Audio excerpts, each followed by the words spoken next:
figured out. For those litigants who have traveled here, we appreciate your flexibility. I hope it was not begrudging, but it is very helpful for the court, and I hope for the law students to come up here periodically, as we have. It's been 3 years since we were last here. Welcome all the students who are here.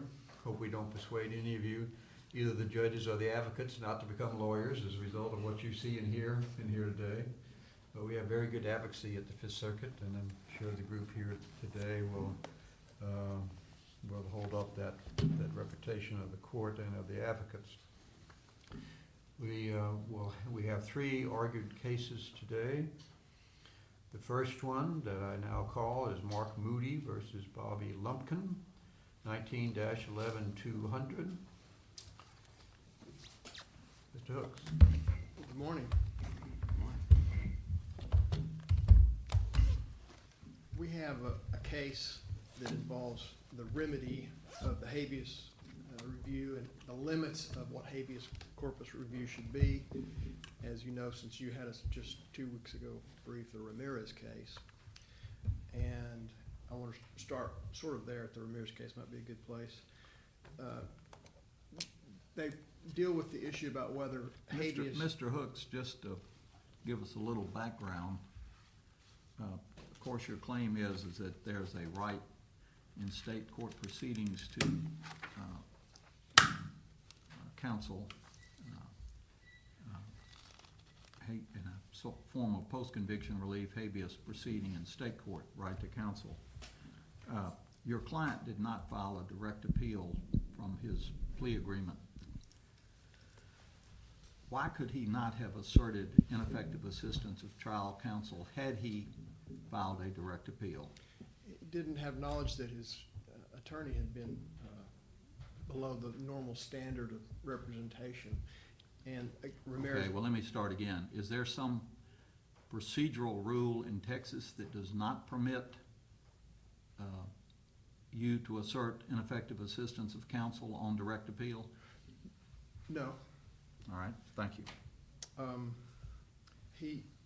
His reasoning would be that he was unable to find out that his attorney had failed to do certain things, and that he didn't have the knowledge that this enhancement, which we're doing just strictly with sentencing, and the enhancement that he was unaware of and claims to this day that his counsel never counseled him about, caused him a few more years in prison. And from the Ramirez case, I get that it's an extreme remedy to start allowing just people all over the place to start filing petitions in federal court for malfunctions that they experience in court back in Texas or wherever. I think that the line is drawn at where they say it's an extraordinary remedy that's used only in extreme circumstances.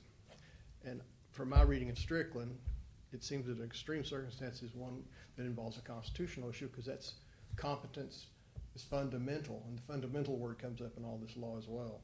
So a fundamental right to not necessarily effective counsel in the sense of, the guy got me off, but counsel that's at least doing diligent work to find out that you have a prior that's going to enhance your sentence. I'll candidly admit to the court that we would have to, I suspect, gather more evidence. He'd have to go back and get an affidavit, but that's I've signed many of those affidavits myself, filled them out myself, and other cases by other attorneys have asked me to submit something like that. And I don't think it would cost that much time, even though this is it is costly, but it's a pretty simple, yes or no from the attorney. I should say that also, I don't know if you paid particular attention to the history of this case. He, in the case that brought about this enhancement back in, I think it was 1998, that case is what came back into his life on the more current case in 2015. That's the case that caused him the enhancement. That's the case he had no counsel on. That's the case he was rushed through the jail docket. That's his characterization of it. Obviously wasn't there. But he says that he was told, quote, this is in all his papers that he signed with his court, is that sign here and go home today. That's the language that they use on the jail docket quite often. I know from my own personal experience. I don't want to impugn the bar, but I know that there's a certain rush when they're doing all the pleas on Friday afternoon or whatever, and so there's a lot of carelessness that goes on there, and they don't tell you things. Just for context, this man has how many actual DWI convictions in Texas? I think 2. Just 2. The first is the 1998 predicate, and then the second is the 2015 guilty plea. Right. Wasn't there one in 1995? I don't recall seeing that. There may be. Okay, and the No, I'm night, sorry, 1994. Oh. Excuse me. but the 1998 one is the one that his guilty plea, his attorney allegedly advised him to take the plea in 2015. No, that's the 2015 that. No, said- the 2015, the attorney advises him to take it to avoid a habitual mandatory minimum of 25 years. Instead, he gets 20 for a third DWI. Right, That would be his third. He gets 20 years. right. And his allegation is that even though he signed waiver of counsel for the 1998 predicate, he didn't really pay attention to the signature. Is that essentially what you're saying? Yes. It seems I recall looking through the record on that case, and a lot of times, again, it's Friday, they want to go home, and there's like nothing filled out. There's no boxes checked a lot of times on these documents, so it's just real clear that it's just a very careless procedure occasionally at that level, and it ends up in things like this. Well, remind me, what's the ineffectiveness? Well, he didn't have counsel. The first time. ineffectiveness is that he didn't, even though That's he the 19 waived it. and That's he- the 1998 Yeah. case. Now, the ineffectiveness here is that he says his lawyer never knew about this case, had never researched it, which gets back to where I was going with Strickland, was to say the standard of care for effective lawyering is, not something that, But he did introduce at state court, there's been an introduction of the letter from his attorney saying, well, I saw the waiver, correct? yeah, in general terms about just the plea back in 1998. He's saying he didn't tell, my client is saying, my attorney in 2015, Mr. Bush, I believe, did not inform me that this enhancement was going to be clicked in. Now, the district court doesn't get to any of this because the district court applies the AEDPA timing rule. It's too late. Right. And your argument against that Is relies on what best authority? Well, just the language from the Ramirez case, that extreme malfunctions, which I interpret as constitutional malfunctions, effective counsel is about as extreme as it gets. It's fundamental to the system. So that would be his way of getting around it in this case. So it's not an extension of Martinez that you're pressing? It is a bit. Let me, a second, kind of scroll up to Martinez real quickly, because I was just looking at it. And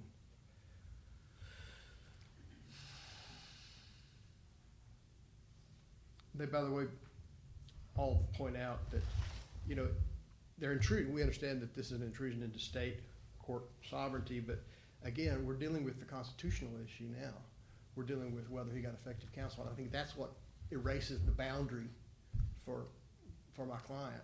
That, this is not just any old type of ineffective counsel. This is one that is rooted in the Constitution.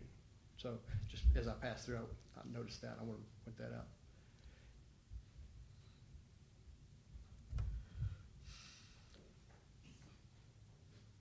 And actually, I believe the Hughes v. Vanoy case that I cited in my case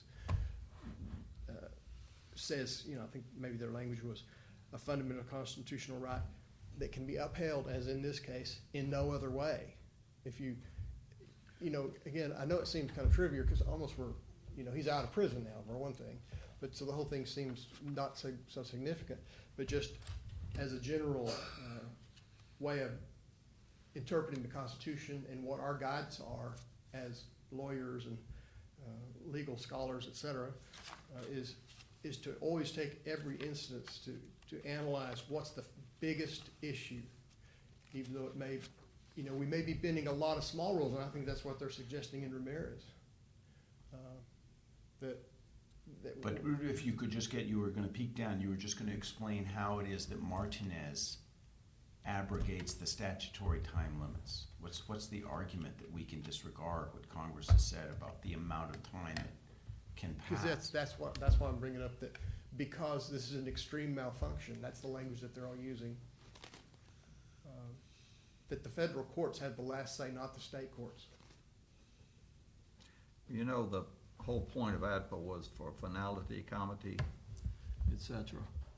And the argument you're making is that anyone in prison seeking habeas relief in federal court 10, 20 years after the time to the 1 year period for seeking habeas relief is lapsed could say, well, I've just now realized that this malfunction happened or that malfunction happened, therefore I need to get habeas relief. I mean, that's the extent of your argument.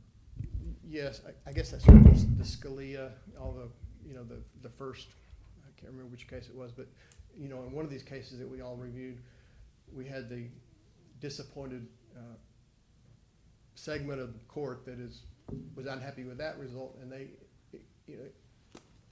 expressed just what you said. You mentioned that your client is no longer incarcerated. Is he under supervised release? Yes.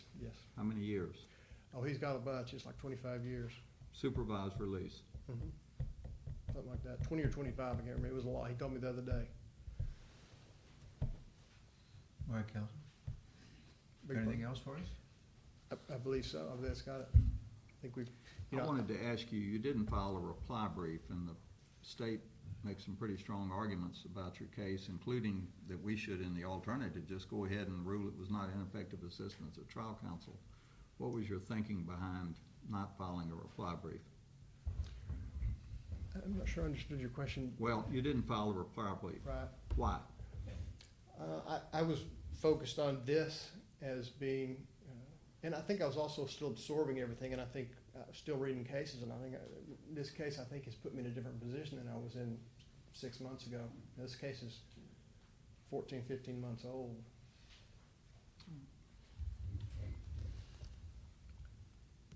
Thank you. Thank you.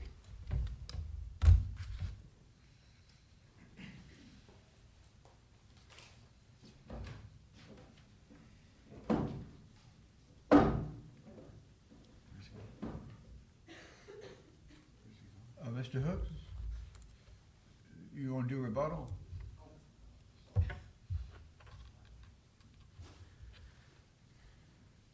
Hang on just a moment. Of course. Thank you. We're set up a little differently here. Throws people off. You may proceed. Thank you.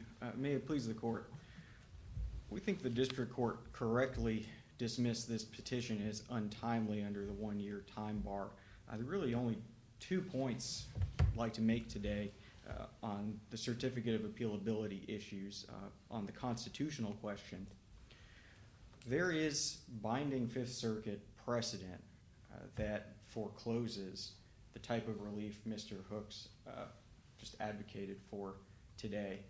Notwithstanding Martinez, that Fifth Circuit precedent that predates that, still on the books and still binding on this court. And on the equitable question, as we pointed out in our 28J, or the response to the court's instruction to file briefing on Shin versus Ramirez, that recent case illustrates that Martinez is not supposed to be expanded beyond the very narrow exception for procedural default that the Supreme Court recognized in that case.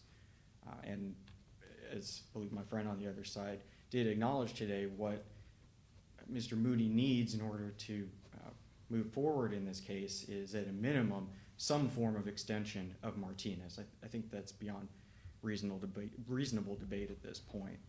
I'm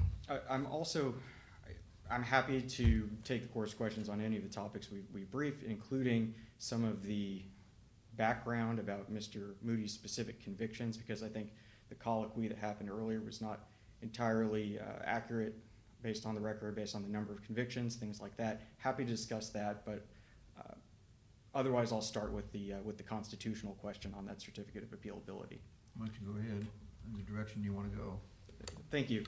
As I mentioned in my opening, the binding Fifth Circuit precedent that we've identified in the briefing would be Elizalde versus Dretke, that had taken up a similar question of whether there should be a purported exception to the blanket Finley rule, which is generally there is no constitutional right to post-conviction habeas counsel. So that's the general rule. And there had been a series of cases before Elizalde. There was a case called Martinez and another case called Beasley.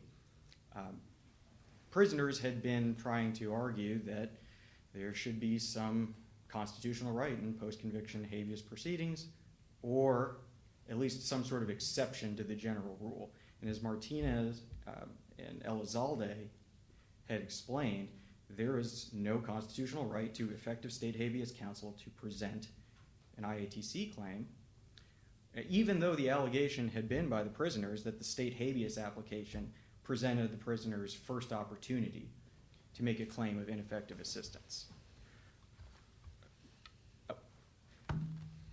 We would argue that the rule of orderliness continues to... But this isn't the first opportunity to present ineffective assistance of trial counsel, is it, on state post-conviction relief? He could have done it on direct appeal. Judge Barksdale, this particular defendant did plead guilty, and as part of his particular guilty plea had entered a waiver of various rights, and one of them was a waiver of a right to appeal. I understand this to be somewhat So that's routine. an entirely different claim. I guess now you could file for, my counsel didn't advise me correctly on signing the waiver of appeal. Well, I think there are a lot of things about this case that illustrate the kind of can of worms the court would be opening if it were to recognize this novel constitutional right to post-conviction appeal. One would be exactly what Mr. Moody tried to do, was to raise a claim in state habeas proceedings, attacking the very same 1998 drunk driving conviction that he's ultimately complaining about, the 1998 one, right? The State Court of Appeals reviews the state habeas trial findings, rejecting that claim, and then the prisoner will try to come to federal court and repackage virtually the same claim, just through the lens of ineffective assistance. Also point out, as the U.S. Supreme Court's oral argument in the Martinez case itself illustrated, you get into these weird problems when you recognize a constitutional right to state habeas. It's sort of an infinite habeas problem, because you can always complain that somebody before you did something ineffectively and keep either running the clock or postpone or prolonging the post-conviction review process. So the point I would make on the Martinez question right now, unless there are any further questions about the constitutional question, this is the separate equitable argument. Well, you mean the tolling question? No, Your Honor. So Mr. Moody does not have a certificate of appealability on equitable tolling, and that was correctly rejected. I'm talking about the Martinez equitable exception rule that the court recently discussed in Shin. Yeah. Well, before you get to Shin and what evidence can be taken, is the essence of his factual narrative that he gets caught for driving while intoxicated in 2015. He gets counsel appointed. The counsel tells him, take a plea to 20 years because you've got a 1998 conviction. But that counsel doesn't really look and see that the 98 conviction's actually vulnerable. This is his argument, I think. The same counsel says to him, and by the way, in the guilty plea agreement, waive your right to appeal. So the same counsel that doesn't do the investigation to the predicate that gets him 20 years also tells him to take a plea he can't go on direct appeal. Then, correct me if any of these are wrong, then he gets to Texas post-conviction proceedings, but he's not entitled to counsel. So in a sense, he really has never been able to say, I had terrible counsel that committed me to 20 years and protected himself because I can't appeal. So in that's his, I think that's the essence of his argument. Then he gets into federal court finally has court-appointed counsel, and he wants to bring up ineffectiveness of counsel. And the Fifth Circuit case that says to us that's not permissible, the 2 years that has elapsed, he has no chance, is which? What case? So there are a couple of things Yes. to unpack there, Yeah. right? So if we were looking into a Fifth Circuit case, it'd have to be one that actually addressed that factual scenario. That factual scenario is not, it's not what happened here. Okay. To start with the factual problems there, I think you could look at page 44 of the record. This was the letter exchange between Mr. Moody and his 2015 trial lawyer that within days, I think about 2 weeks of Mr. Moody's 2015 guilty plea, when that conviction becomes final for our present purposes, there's a letter exchange that explains Mr. Moody is complaining about this 1998 conviction. The timeline of what happened just does not reflect, I think, the way Your Honor described it. But the most important thing about this letter that jumps out to me is this distinction between something that is void versus voidable. When you're complaining that you didn't have counsel when you enter a guilty plea, I think as the letter correctly points out, when there appears on the face of the record that you did in fact sign the waiver of counsel that accompanies your guilty plea, a presumption of regularity attaches to that. And once you start to try to challenge that, it becomes exceedingly difficult. And the case I would point the court to on that is Mallard versus Kane. Right, so there's no clear and convincing evidence that he didn't waive counsel, but I'm asking you to assume that actually there was a defect to the 1998 predicate. But a Texas lawyer pushes him through the 2015 guilty plea, gets an appeal waiver, still no relief in federal habeas? So a couple answers. One, part of it is sort of sounds in this nature of, fairness. Is there some procedure where a prisoner who thinks I haven't gotten counsel, I've pleaded guilty, what can he do? Well, we know, and I apologize, this is just sort of a general matter, not specific to any issue in the briefing, so I'm going a little bit far. And I agree, these are not the facts. I'm going a little far afield, yeah. But if the court will indulge me a minute, the way the process is supposed to work is that in a post-conviction proceeding, the prisoner, and he can do this pro se, there's nothing wrong about being pro se, he can tell the state habeas court in a habeas application, he can simply say, well, sure, I executed a guilty plea, but I didn't really have counsel. Right. Now, when he does that, the way it's supposed to work is the state court of criminal appeals can say, well, it looks like there's a fact issue. We're going to send this to the state habeas trial court, which is usually the court of conviction, to enter findings. And the CCA will simply instruct, well, let's have some findings. What did you do? How did you admonish him? All of the sort of things you'd expect if it's really missing from the record.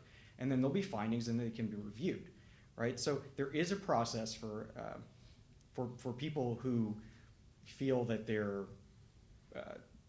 rights to counsel were not properly vetted before they entered a waiver. We don't have that in this case. What we do have is based on the timing of this letter alone. I mean, Mr. Moody knows what he was convicted of. He knew the factual basis for his 1998 guilty plea. I mean, he remembers what did or didn't happen when he went in front of that judge and pleaded guilty. But as he would later tell the Court of Criminal Appeals, this is page 134 of the record, he admits, I can't prove I was never offered counsel that day. He can't prove that he signed the waiver of attorney after I pled guilty. This is in the nature of one of those really insurmountable problems that we can't blame a lawyer in 2015 under any stretch of the Strickland prejudice standard that would apply.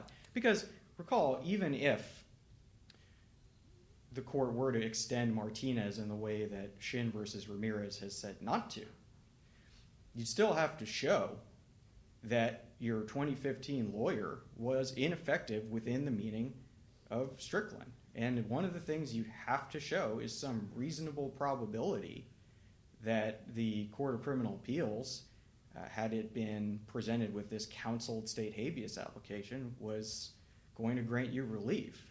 Well, that material, that sort of evidence argument has never materialized. And I think in light of some of the concessions Mr. Moody had made in earlier stages of his proceedings, and what appear to be misunderstandings of the law regarding the waiver of counsel, that probability would never materialize. So unless there are any further questions, we just ask the court to affirm. All right, thank you, counsel. Thank you. You have time for rebuttal? Extremely brief. Just to reiterate that it seems at this point on this case, we're sort of at a policy place where we need to deal with what these recent cases seem to be saying is a direction that the Supreme Court wants to go. And I think that is the very specific definition of what we're dealing with is constitutional questions that should get this treatment in the process. I think that limits it quite a bit as far as the concern that the court has, which I admittedly don't know much about how many cases there are going through the Supreme Court along these lines, and how much more it's going to go. I don't know any statistics to give the court about how much we would be increasing their burden. But it does seem like we do have a genuine constitutional right to counsel, and it seems like the criminal justice system is one of the few ways you can improve the criminal justice system is to enforce the Constitution generously in cases where it should be construed generously toward the population. Our goal in justice is not money. It's not about saving money. It's about giving the best system we can give people, even though it's, as we all know, extremely complex and messy, and from 1998 to 2015 to 2023, so I get that, but I think that's a bigger issue than you can get just by hearing facts or accusations against defendants that they themselves weren't very careful. They didn't do all the things they could have done for themselves. That's putting the burden somewhere else. So that's what I hope the court will consider is the overall need for the system to go this direction. Thank you. Mr. Hooks, this case started in the Fifth Circuit pro se. We granted a right of appeal on certain issues, sought counsel to be appointed. You agreed to be appointed. We appreciate your assistance on this case. You came into it late, and we have benefited by your participation. Thank you very much. And to both sides for being here today.